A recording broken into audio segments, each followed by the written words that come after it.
Hello दोस्तों, NCERT class 12th mathematics में हम आजकल सेकंड बुक पे इंटीग्रेशन पे डिस्कस कर रहे हैं। और इंटीग्रेशन के हम 7.1 एक्सरसाइज में क्वेश्चन नंबर 1 से लेके 5 तक पे डिस्कस कर चुके हैं। और इस वीडियो में हम क्वेश्चन नंबर 6 से लेके 12 तक के क्वेश्चन पे डिस्कस करेंगे। आइए शुरू करते हैं। आज का पहला क्वेश्चन हमारे पास क्वेश्चन नंबर 6 है, जिसमें पूछा गया है कि निम्नलिखित समाकलन को ज्ञात कीजिए। जबकि इसके प्रीवियस वीडियो में हमने जो 1 से लेके 5 तक के क्वेश्चनों को सॉल्व किया था, उनमें भी हमें समाकलन ही निकालना था, लेकिन निरीक्षण विधि द्वारा समाकलन ज्ञात करना था। अर्थात हमें दिखाना था कि अवकलज का प्रत्यय अवकलज अर्थात प्रत्यय अवकलज ही समाकलन है। उसमें हम समाकलन के जो हमारे पास कुछ फॉर्मूलाज थे, उनका यूज ना करते हुए हम पहले ये देख रहे थे कि वो किसका अवकलज है, और उसका अवकलज करके प्रत्यय अवकलज करके हम इंटीग्रेशन फाइंड आउट कर रहे थे।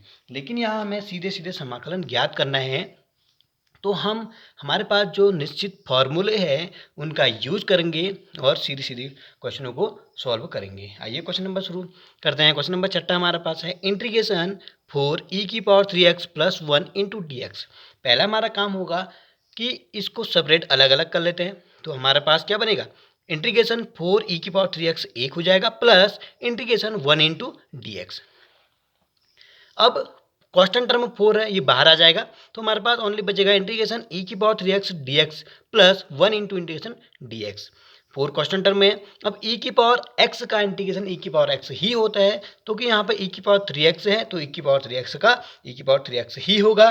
अब 3x का होगा, इंटीग्रेशन में जो इसके साथ मल्टीप्लाई होता है वो अपॉन में चले जाता है, अर्थात 3x का में जो 3 है वो नीचे अपॉन में आ जाएगा, प्लस dx का x हो जाएगा, और एक कांस्टेंट टर्म लगाते हैं प्लस c हो जाएगा। इस प्रकार पहले क्वेश्चन का आंसर हमें मिलेगा 4/3 e⁻3x plus x plus c। पहला क्वेश्चन हुआ। आइए सेकंड क्वेश्चन पे डिस्कस करते हैं। क्वेश्चन नंबर 7 में integration x² into 1 minus 1/x² into d x. इसमें भी पहले सेपरेट अलग कर लेते हैं। तो इंटीग्रेशन x² 1 से मल्टीप्लाई होगा तो x² बचेगा, और सेकेंड बचेगा माइनस x² इंटू 1/x² है, x² से x² कैंसिल होगा, ओनली 1 बचेगा। तो सेपरेट कर लेते हैं। Integration x² dx minus 1 into d x. x² का इंटीग्रेशन क्या हो जाएगा, x³ माइनस x प्लस सी इंटू प्लस सी हो जाएगा, क्योंकि हमने पढ़ा है x² का इंटीग्रेशन क्या होता था, एक पावर जुड़ जाती थी, x² प्लस 2 हो जाएगा, और ये अपॉन में नीचे में आता था। तो इस प्रकार हमें मिलेगा x³/3। तो इस प्रकार x² का इंटीग्रेशन होता है x³/3 minus x plus c. आइए नेक्स्ट क्वेश्चन करते हैं। क्वेश्चन नंबर 8 हमारे पास है। इसमें है ax² प्लस bx प्लस सी इंटू डी एक्स। पहले काम हमारा वही होगा, सेपरेट अलग कर लेते हैं। ax² इंटीग्रेशन के साथ आएगा, ऐसी bx भी आएगा, सी भी आएगा। आइए शुरू करते हैं। Integration ax² dx plus integration bx dx plus integration c into d x. A b c ये कांस्टेंट टर्म में है, ये इंटीग्रेशन से बाहर आ जाएंगे, तो क्या बचेगा, a integration x² dx plus b भी बाहर आ जाएगा, b इंटीग्रेशन dx। इसी प्रकार c भी बाहर आ जाएगा, c इंटू इंटीग्रेशन dx। ए बाहर आ गया था। x² का हमने डिस्कस कर चुके हैं, फॉर्मूला होता है एक पावर जुड़ जाती है और वही पावर अपॉन में चली जाती है। तो a x³/3 हो जाएगा, इंटू प्लस b आएगा, और x का हो जाएगा x²/2, और c का c रहेगा, dx का x हो जाएगा प्लस c। तो a x³/3 bx²/2 plus cx plus capital C, ये हो जाएगा क्वेश्चन नंबर 8 का आंसर। आइए क्वेश्चन नंबर 9 पे डिस्कस करते हैं। Integration 2x² plus e⁻x into d x. Separate कर लेते हैं, 2 बाहर आ जाएगा, integration x² dx plus e⁻x integration dx। अब 2 बाहर आ गया था, x² का हो जाएगा x³/3, e⁻x का हो जाएगा e⁻x प्लस c। तो इस प्रकार 2x³/3 plus e⁻x plus c हमारे पास आंसर मिल जाएगा। आइए क्वेश्चन नंबर 10 पे डिस्कस करते हैं। इंटीग्रेशन √x माइनस 1/√x का whole square into d x. अब पहले a माइनस बी का होल स्क्वायर को ओपन कर लेते हैं। तो a माइनस बी का होल स्क्वायर होता है a² minus b² a² plus b² minus 2ab। आइए वही फॉर्मूला अप्लाई करते हैं। √x² का स्क्वायर √x² का हो जाएगा, √² कट जाएंगे, ओनली x बचेगा। इसी प्रकार 1/√x का होल स्क्वायर भी √² कट जाएंगे, तो ओनली 1 माइनस x बचेगा। ये प्लस का साइन है, यहाँ पे माइनस होता है 2ab, 2a और b, √x से √x कैंसिल आउट हो जाएगा, तो हमारे पास बचेगा x 1/x माइनस 2। आइए इसका इंटीग्रेशन करते हैं। सेपरेट करके एक्स का हो जाएगा x square by to, one upon x का होता है log x, integration one upon x into d x का इंटीग्रेशन क्या होता है लॉग एक्स। तो वन अपॉन एक्स का इंटीग्रेशन हो जाएगा लॉग एक्स, टू का हो जाएगा माइनस टू एक्स प्लस सी, क्योंकि वन अपॉन एक्स का इंटीग्रेशन क्या होता है लॉग एक्स। इस प्रकार क्वेश्चन नंबर 10 का आंसर ये हो जाएगा हमारे पास। और ये क्वेश्चन नंबर, अगला क्वेश्चन करते हैं। क्वेश्चन नंबर 10 है, सॉरी 11 है हमारे पास। Under integration x cube plus five x square minus four upon x square into d x. इसको सेपरेटली अलग कर लेते हैं कि x cube by x square हो जाएगा plus five x square by x square हो जाएगा minus four by x square. इसको ऐसे लिखते हैं integration x cube by x square d x पहला टर्म, सेकेंड टर्म तो हो जाएगा plus under integration five x square by x square into d x minus integration four by x square into d x. अब x cube से x square cancel out हो जाएगा तो only एक ही power बचेगी, इंटीग्रेशन एक्स बचेगा x D x plus इसी प्रकार एक्स स्क्वायर से एक्स स्क्वायर कैंसिल आउट हो जाएगा, ओनली 5 बचेगा माइनस।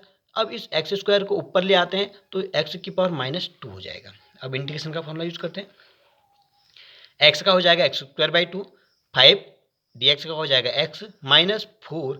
अब इस एक्स की पावर माइनस टू का क्या हो जाएगा, एक पावर जुड़ जाएगी और वो पावर अपॉन में चली जाएगी। अब जब पावर एक्स की पावर माइनस टू है, इसमें एक पावर हम ऐड करेंगे तो minus two plus one, minus two plus one और यही अपॉन में चली जाएगी, minus two plus one plus c x square by two five x plus, अब ये minus two plus one minus one हो जाएगा और ये माइनस माइनस प्लस हो जाएगा फोर बाई, ये x की पावर टू माइनस वन है, माइनस टू प्लस वन है तो x की पावर माइनस वन हो जाएगा। इस x की पावर माइनस वन को नीचे लाएंगे तो नीचे पॉजिटिव हो जाएगा, तो इस प्रकार क्या बचेगा plus four by x plus c. इस प्रकार ये क्वेश्चन नंबर 11 का हमारे पास आंसर है। आगे क्वेश्चन नंबर 12 करते हैं। क्वेश्चन नंबर 12 में हमारे पास है integration x cube plus three x plus four by under root x into d x. इसको भी इसी तरह सेपरेटली अलग कर लेते हैं, integration x cube by under root x into d x plus three integration x by under root x into d x plus four integration d x upon under root x. अब इस x cube upon under root x है, under root x को हम क्या लिख सकते हैं, x की पावर वन बाई टू लिख सकते हैं। इस एक्स को हम क्या लिख सकते हैं, वन बाई टू। अब इस एक्स की पावर वन बाई टू को ऊपर लाएंगे तो ये एक्स की power minus one by to होगा और ऊपर ऑलरेडी एक्स की पावर थ्री है। आइए शुरू करते हैं इसको, एक्स क्यूब एक्स की power three minus one by to क्या हो जाएगा, फाइव बाई टू हो जाएगा। इसी प्रकार थ्री थ्री बाहर आएगा, इंटीग्रेशन एक्स की पावर वन है और ये नीचे क्या है एक्स की power minus one by to पर आएगा तो माइनस वन बाई टू होगा, तो one minus one by to क्या हो जाएगा वन बाई टू होगा पॉजिटिव का, प्लस इसी प्रकार ये x वन बाई टू नीचे है, ऊपर लाएंगे तो माइनस वन बाई टू का होगा। अब इसका इंटीग्रेशन कर लेते हैं फॉर्मूला यूज करके।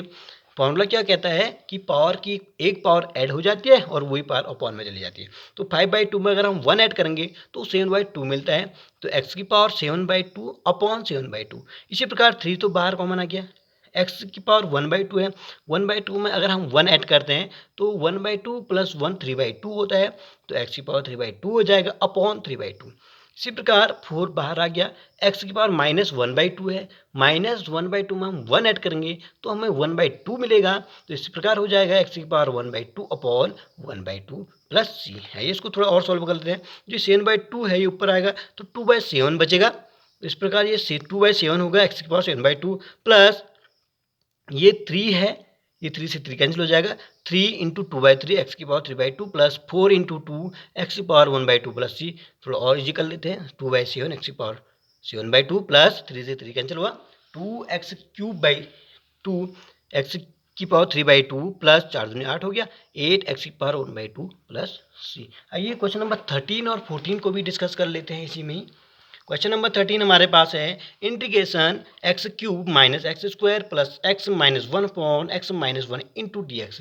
अब ये यहाँ ऊपर देखते हैं, अगर हम इसको सेपरेट अलग करते हैं तो ये उतना ईजी नहीं हो रहा है, तो हम क्या करते हैं इसमें से कुछ कॉमन ले लेते हैं जो कि नीचे जैसे आएगा वो कैंसिल आउट हो जाएगा। अब हम ऊपर x cube minus x square plus x minus one से अगर एक्स स्क्वायर, इन दो टर्म्स से अगर मैं एक्स स्क्वायर कॉमन लूँगा तो हमें बचेगा अंदर, यहाँ से एक्स स्क्वायर बाहर ले चुके हैं ओनली एक्स बचेगा।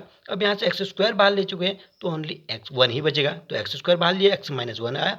अब इसमें से वन कॉमन ले लेते हैं, एक्स माइनस वन, तो एक्स माइनस वन यहाँ भी है, एक्स माइनस वन इधर भी है और अपॉन में भी एक्स माइनस वन है, तो इस एक्स माइनस वन से ऊपर के दोनों x minus one cancel out हो जाएगा। यहाँ क्या बचेगा ओनली इंटीग्रेशन एक्स स्क्वायर और फिर प्लस 1 बचेगा इंटू डी एक्स। आप सेपरेट करके अलग कर लेते हैं। Integration x square d x plus integration 1 into d x. X square का हो जाएगा x cube by 3 plus d x का हो जाएगा x plus c. Question number 14, integration 1 minus x into under root x into d x. इस under root x से अब अंदर वाले को मल्टीप्लाई कर लेते हैं, तो अंदर मल्टीप्लाई करेंगे तो क्या बनेगा, integration under root x minus x into under root x into d x. अभी अंडर रूट एक्स को हम एक्स की पावर 1/2 लिख सकते हैं, और यहाँ पर है माइनस इंटीग्रेशन एक्स की पावर 1 और एक्स की पावर 1/2 ऐड कर लेते हैं, तो 1 प्लस 1/2 हमें मिलेगा 3/2। तो ये हमें मिलेगा। अब इंटीग्रेशन यूज कर लेते हैं, 1/2 में एक पावर ऐड होगी तो 1 प्लस 1/2 क्या क्या हो जाएगा, 3/2। तो इसका इंटीग्रेशन हमें मिलेगा एक्स की पावर 3/2 अपॉन 3/2। इसी प्रकार 3/2 में अगर हम 1 ऐड करेंगे तो वो मिलता है 5/2। तो इसका इंटीग्रेशन हो जाएगा माइनस एक्स की पावर 5/2 अपॉन 5/2 प्लस सी। और इसको थोड़ा और ईजी कर लेते हैं, तो ये 3/2 नीचे था, ऊपर आके 2/3 हो जाएगा इंटू एक्स की पावर 3/2 माइनस 2/5 एक्स की पावर 5/2 प्लस सी। ये हमें क्वेश्चन नंबर 14 का आंसर मिला। इस आगे की वीडियो में हम क्वेश्चन नंबर 15 से लेके आगे के क्वेश्चन को डिस्कस करेंगे। Thanks for watching my video. Thank you.